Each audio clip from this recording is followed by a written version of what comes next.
এটা টিস্যু কালচারের জারবেরার গাছ লাগানোর জায়গা। এই যে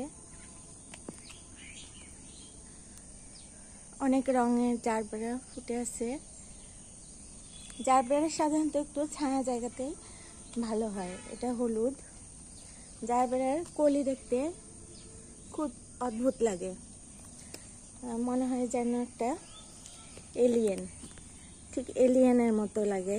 এই যে মনে হয় এলিয়েনের চোখ। এখানে অনেকগুলো রং আছে, যে গোলাপি, ম্যাজেন্টা, সাদা।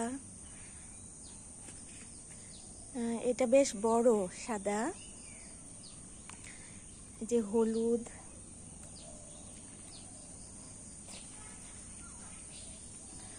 টকটকা লাল আছে, সাদা। এই যে টকটকা লালটা, যদিও ক্যামেরায় কি যেন হয়, এই লাল রং সাধারণত আসতে চায় না। এটা অ্যাস্টারেসি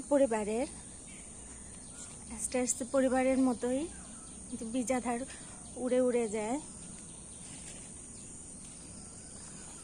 প্রচুর ফুলের পাপড়ি, মানে ডিস্ক আবার ধারে রে, দুই ধরনের অ্যাস্টারেসি পরিবারের ফুলে এই দুই ধরনের দেখতে পাওয়া যায়। আবার কোনোটাতে শুধুই রে থাকে, আবার কোনোটাতে শুধুই ডিস্ক থাকে। এই যে এরকম পাপ্পুস উড়ে উড়ে যায়, পাপ্পুসে বীজ থাকে, খুব হালকা বীজ।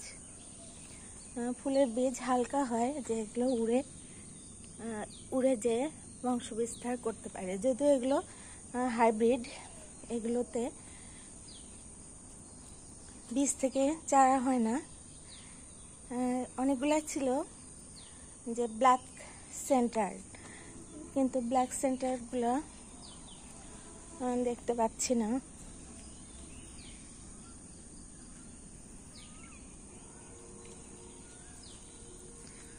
এই যে কলি, এটা টিস্যু ল্যাবের। এই যে এখানে একটা ব্ল্যাক সেন্টার দেখা যাচ্ছে। তো এই হলো জারবেরা বাগান RDA campus tissue culture lab.